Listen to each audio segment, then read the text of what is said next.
Let's try a u substitution here. Let's take u to be 1 plus the square root of x.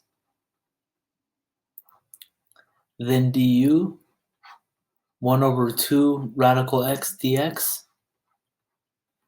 Now, if we use our original u sub, we can rewrite root x equals u minus 1.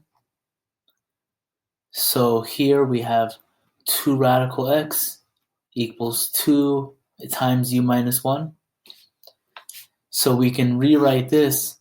Let's multiply the dx to the other side and rewrite it as 2 times u minus 1. And then on the right, we just have dx. So this is what we'll replace dx with in the new integral. So we now have integral. Also, let's watch out for these limits of integration.